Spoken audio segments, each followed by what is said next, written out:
Hello friends, मैं अभिषेक भारद्वाज। आइए आपको लेके चलता हूँ इंडियन ज्योग्राफी का नेक्स्ट चैप्टर में, जिसका नाम है इंडियन ड्रेनेज सिस्टम। आपको याद ही होगा कि हम लोग पिछले क्लास में हम लोग पढ़ चुके हैं, इंट्रोडक्शन ऑफ इंडियन ज्योग्राफी पढ़ चुके हैं, जिसमें भारत के सामान्य परिचय के बारे में हम लोग जाने क्या क्या है भारत का सामान्य परिचय, उससे रिलेटेड क्या क्वेश्चन पूछता है, इसके बारे में हम बता चुके हैं। नेक्स्ट हम लोग पढ़ें उसके बाद physical geography of India, Bharat का भौगोलिक स्वरूप। तो आपको याद होगा भौगोलिक स्वरूप में हम भारत को 5 भागों में बांटे थे। Northern mountain area, middle plain बांटे थे, कोस्टल प्लेन बांटे, पेनिसुलर इंडिया के बारे में बताएं और आइसलैंड के बारे में बताएं। नेक्स्ट हम लोग जा रहे हैं इंडियन ड्रेनेज सिस्टम, भारतीय अपवाह तंत्र। तो पहला है अपवाह क्या होता है। अपवाह तंत्र में हम लोग जानेंगे कि जल निकास प्रणाली, मुख्य नदी, सहायक नदी एवं इनकी धाराओं के बारे में जानना पड़ेगा। तो आइए देखते हैं क्या क्या इसमें पढ़ना है। तो सबसे पहले हम लोग देखेंगे, हम इंडियन ड्रेनेज सिस्टम को 2 सेगमेंट में बांटे हैं।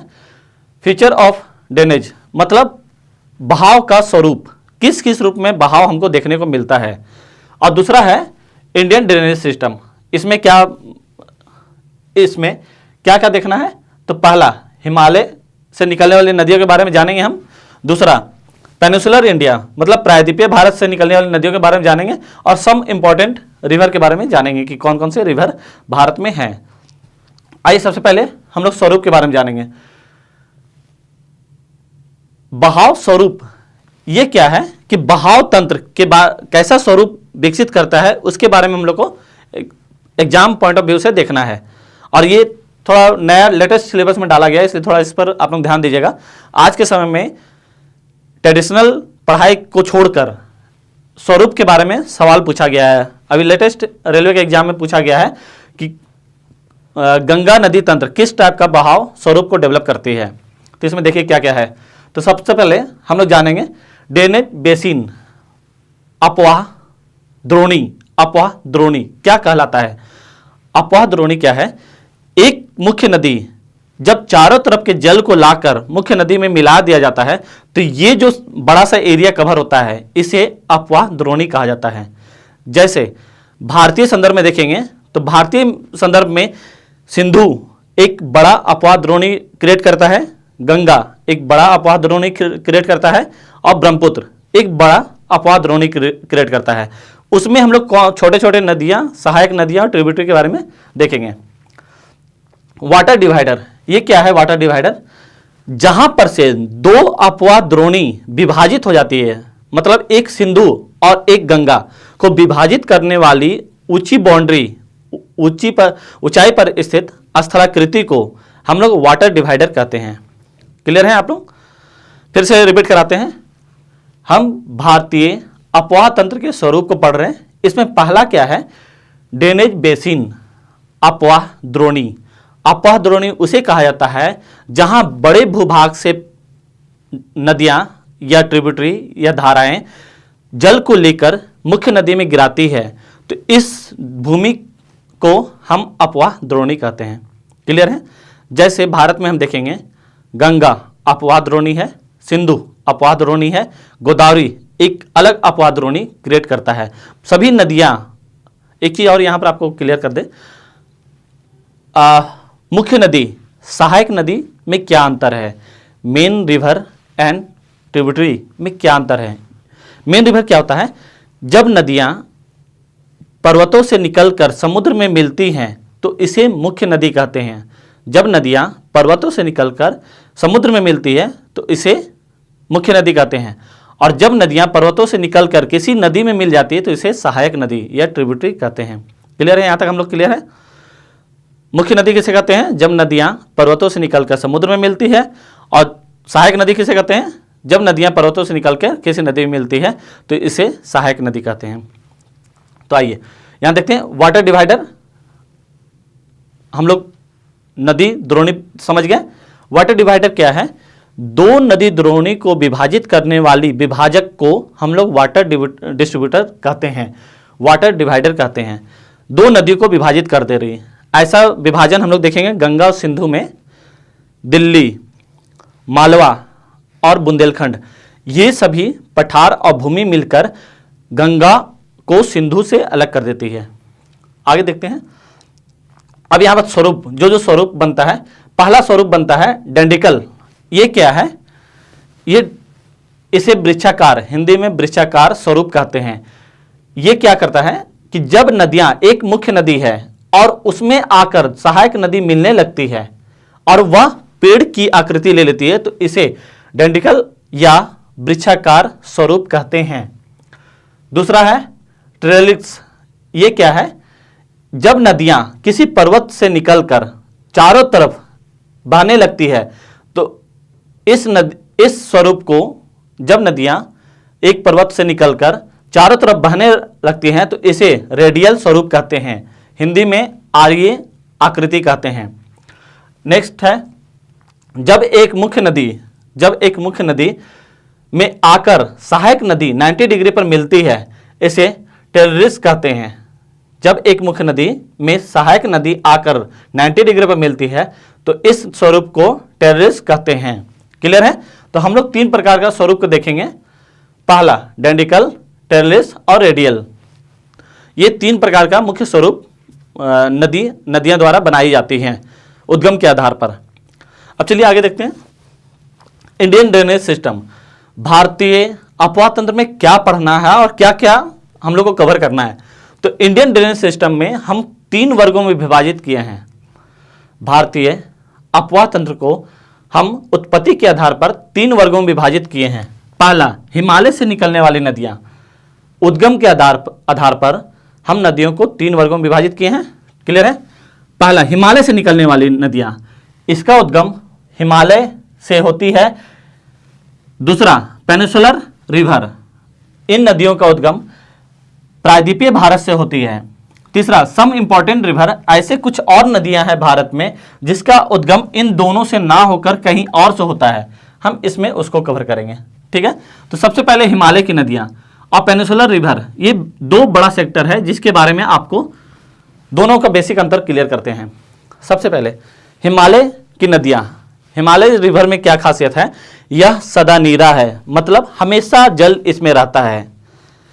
यह ग्लेशियर से निकलता है, इस कारण इसमें जल की मात्रा हमेशा रहती है। इनका बहाव तंत्र बहुत बड़ा होता है, उत्तर भारत के लगभग सभी नदियां हिमालय से निकलती हैं, इस कारण इनमें सालों भर जल प्राप्त मात्रा में मिलता रहता है। दूसरा, पेनिनसुलर रिवर, इसमें क्या है? यह बरसाती नदियां हैं, बरसात के दिनों में ही इसमें जल मिलेगा और बाकी समय सूखा रहेगा। तो इन दोनों में बेसिक अंतर ये है। हिमालय की नदियों को पुनः हम उत्पत्ति के आधार पर मेन 3 रिवर सिस्टम में डिवाइड करते हैं। पहला, सिंधु रिवर सिस्टम, सिंधु नदी तंत्र। दूसरा, गंगा रिवर सिस्टम और तीसरा, ब्रह्मपुत्र रिवर सिस्टम। आइए मैप में देखते हैं ये सिस्टम कहां पर है।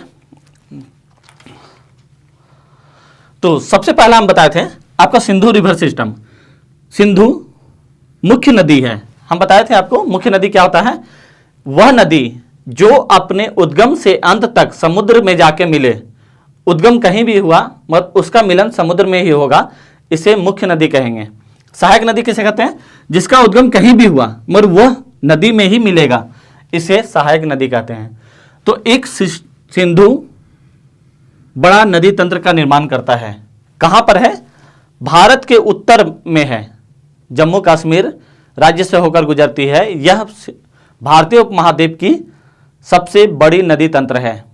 अब एक सवाल आपको यहां पर फिर से जहन उठेगा कि सर आज तक तो हम पढ़े हैं गंगा भारत की सबसे लंबी नदी है, ये आप बोल दिए सिंधु भारतीय उपमहाद्वीप की सबसे लंबी नदी है, तो दोनों में क्या अंतर है? तो यहां पर आपको एक चीज और समझा देते हैं हम एग्जाम पॉइंट ऑफ व्यू से। तो हम लोग भारत को 3 भागों में बांटते हैं। पहला, आप लोग भारत के बारे में जानते होंगे। दूसरा, भारतीय उपमहाद्वीप।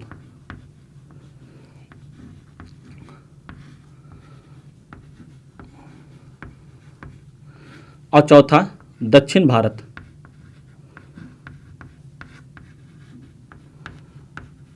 सॉरी, फिर से रिपीट करते हैं। हम भारत में 3 प्रकार का स्वरूप देखेंगे। पहला भारत, दूसरा भारतीय उपमहाद्वीप, तीसरा दक्षिण भारत। भारत की सबसे बड़ी नदी, बड़ी अलग होती है और लंबी, ठीक है ना। यहां बड़ी और लंबी में क्लियर रखिएगा। बड़ी जिसका बहाव तंत्र बड़ा है, नदी में हम जानेंगे एक नदी जिसका बहाव बड़ा हो छोटा हो उसे मतलब नहीं, एक बहुत लंबी चलती है, और एक नदी है जिसका ड्रेनेज सिस्टम मतलब बहाव तंत्र बहुत बड़ा है। बहाव तंत्र के हिसाब से देखेंगे, भारत की सबसे बड़ी नदी कौन सी है? गंगा। आप लोग जानते हैं भारत की सबसे बड़ी नदी कौन सी है? गंगा। जबकि सबसे लंबी नदी भी गंगा ही है। भारत की सबसे बड़ी नदी गंगा और सबसे लंबी नदी गंगा है। जबकि भारतीय उपमहाद्वीप क्या है, तो ये आप लोग शायद नहीं जानते होंगे। भारतीय उपमहाद्वीप क्या है? तो उपमहाद्वीप को इंग्लिश में सब कॉन्टिनेंट कहा जाता है। हम लोग जब वर्ल्ड ज्योग्राफी पढ़ेंगे तो उसमें आपको बताएंगे कि फिजिकल फीचर के आधार पर हम वर्ल्ड लैंड मास को 4 वर्गों में विभाजित किए हैं। पहला कॉन्टिनेंट, महाद्वीप। आप लोग जानते होंगे क्या है महाद्वीप? पहला क्या बोले? कॉन्टिनेंट, महाद्वीप। ऐसा भौगोलिक क्षेत्र जिसका अपना संस्कृति और विरासत हो उसे कॉन्टिनेंट कहते हैं। वर्ल्ड में 7 कॉन्टिनेंट है जो आपको पता है। दूसरा सब कॉन्टिनेंट, ऐसा भौगोलिक क्षेत्र जिसकी अपनी संस्कृति, विरासत एवं प्राकृतिक सीमा हो। ध्यान रखिएगा, हम प्राकृतिक सीमा के बारे में बताए हैं कि ऐसा क्षेत्र जिसका प्राकृतिक सीमा हो उसे सब कॉन्टिनेंट कहते हैं। प्राकृतिक सीमा क्या होता है कि हम भारत के संदर्भ में देखेंगे। भारत क्या, भारतीय उपमहाद्वीप क्यों कहलाया? तो भारत के उत्तर पश्चिम में एक सीमा है जिसको आप जानते होंगे। भारत के उत्तर पश्चिम में सुलेमान, किरथार और हिंदुकुश की पर्वत स्थित है। इसके इधर में हिमालय है और इसके इधर में अराकान योमान है। नीचे में देखेंगे तो अरब सागर है, इधर देखेंगे बे ऑफ बंगाल है और नीचे में हिंद महासागर है। इस प्रकार यह प्राकृतिक सीमा में घिरा हुआ क्षेत्र है और इसका अपना संस्कृति और विरासत है। इस कारण ऐसे भौगोलिक क्षेत्र को हम भारतीय उपमहाद्वीप के नाम से जानते हैं। चलें आगे। तो भारतीय उपमहाद्वीप की सबसे बड़ी नदी कौन सी है? सिंधु। इस सवाल को लेकर लगभग स्टूडेंट फंसते हैं, इसलिए हम बार बार इस पर जोर दे रहे हैं कि भारतीय उपमहाद्वीप, किसी बुक में आप पढ़िएगा कि भारतीय उपमहाद्वीप की सबसे लंबी नदी ब्रह्मपुत्र को बताया गया है और किसी बुक में लिखा है भारतीय उपमहाद्वीप की सबसे बड़ी नदी सिंधु को बताया गया है। इस कंफ्यूजन को आज दूर कर लीजिए आप लोग। तो सब कॉन्टिनेंट हम जान गए। इसमें कौन कौन से देश आते हैं? पाकिस्तान आते हैं, दूसरा नेपाल आता है, भूटान आता है और बांग्लादेश आता है और इंडिया। ये 5 देश मिलकर इंडियन सब कॉन्टिनेंट का निर्माण करते हैं। ये 5 देश मिलकर इंडियन सब कॉन्टिनेंट का निर्माण करते हैं। इस इंडियन सब कॉन्टिनेंट का सबसे बड़ा नदी सिंधु है, जबकि सबसे लंबी नदी ब्रह्मपुत्र है। ठीक है, इंडियन सब कॉन्टिनेंट का सबसे बड़ा नदी ब्रह्मपुत्र है, और सॉरी, इंडियन सब कॉन्टिनेंट का सबसे बड़ा नदी सिंधु है, जबकि सबसे लंबी नदी ब्रह्मपुत्र है। दक्षिण भारत के बारे में आप जानते होंगे। दक्षिण भारत की सबसे लंबी नदी कौन सी है? सबसे लंबी नदी नर्मदा को जानेंगे और सबसे बड़ी नदी गोदावरी। ठीक है, ये कुछ फैक्ट है जो आपको एग्जाम के लिए हम दे दिए हैं। ध्यान रखिएगा, भारत की सबसे बड़ी नदी कौन सी है, सबसे लंबी नदी कौन सी है, भारतीय उपमहाद्वीप की सबसे लंबी नदी कौन सी है, सबसे बड़ी नदी कौन सी है, दक्षिण भारत की सबसे लंबी नदी कौन सी है, सबसे बड़ी नदी कौन सी है। अब आइए वापस आते हैं हम लोग टॉपिक पे। तो यहां देखिए, हिमालय से निकलने वाली नदियों को हम 3 रिवर सिस्टम में डिवाइड किए हैं। पहला सिंधु, गंगा और ब्रह्मपुत्र। तो सबसे पहले सिंधु के बारे में आपको बताते हैं।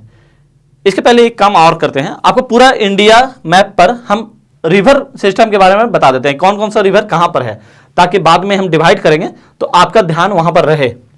तो सबसे पहले देखते हैं हम, इंडिया ये है, इसमें सबसे पहला उत्तर में हमको सिंधु मिलेगा, उसके नीचे में झेलम। लोकेशन याद रखिएगा कहां पर है, क्योंकि सवाल पूछता है झेलम किस राज्य की नदी है, तो आपको यहां पर लोकेशन से पता चलेगा। सिंधु, झेलम, चिनाब, रावी, ब्यास और सतलज। ठीक है ना। फिर से ऊपर चलते हैं, पूरे इंडिया में हम रिवर आपको घुमा रहे। तो सबसे पहले देखिएगा सिंधु, झेलम, चिनाब, रावी, ब्यास, सतलज। फिर नीचे चलेंगे तो गंगा, उसके बाद यमुना, लोकेशन याद रखिएगा, लोकेशन कहाँ दिखा रहे हैं हम, गंगा, यमुना, रामगंगा, गोमती, घाघरा, इसके आगे और बहुत सारी नदियां हैं, कोसी, इस गंगा सिस्टम में बताएंगे आपको, कोसी उसी के बारे में, ब्रह्मपुत्र, इसकी 2 सहायक नदी हमको यहां पर मिलेगा, उस समय आपको बताएंगे ब्रह्मपुत्र जब सिस्टम पढ़ाएंगे तो। फिर नीचे आते हैं महानदी, लोकेशन याद हो रहा है,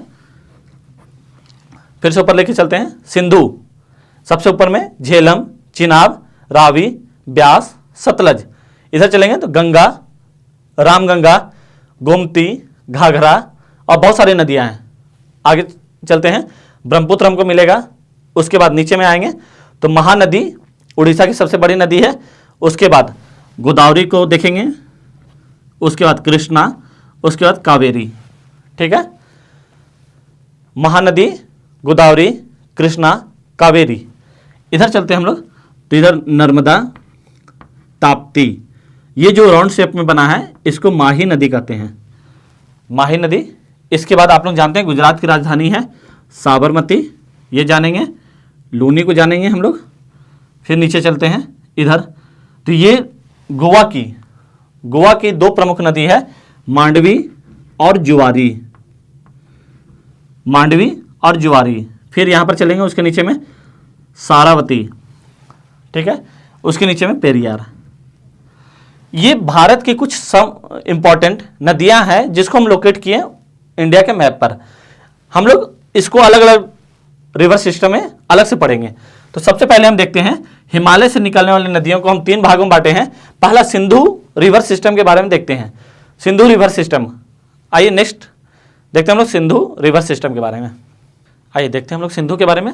तो सिंधु हम बताए थे हिमालय की नदियों को हम 3 रिवर सिस्टम में डिवाइड किए थे, सिंधु, गंगा और ब्रह्मपुत्र। यहाँ पर सिंधु के बारे में बताने जा रहे हैं। सिंधु रिवर सिस्टम, सिंधु नदी तंत्र, इसमें क्या क्या कौन कौन सी नदियां हैं? तो आप सिंधु एक मुख्य नदी है जिसका उद्गम कहाँ से हो रहा है? मानसरोवर झील से हो रहा है, और मिलन कहाँ पर हो रहा है? कराची के निकट अरब सागर में मिलन हो रहा है उसका सागर से। इस प्रकार यह मुख्य नदी है। और इसकी सहायक नदी में कौन कौन से हम जानेंगे? तो सिंधु की सहायक नदी झेलम, चिनाब, रावी, ब्यास, सतलज, गिलगिट और श्योक, ये सिंधु की सहायक नदियां हैं। तो यहां मैप पर देखिए, सिंधु का उद्गम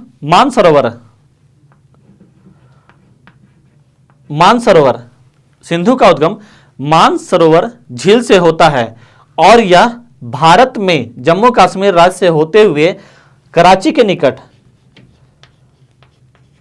निकट अरब सागर में गिर जाती है। सिंधु भारतीय उपमहाद्वीप की सबसे बड़ी नदी तंत्र है।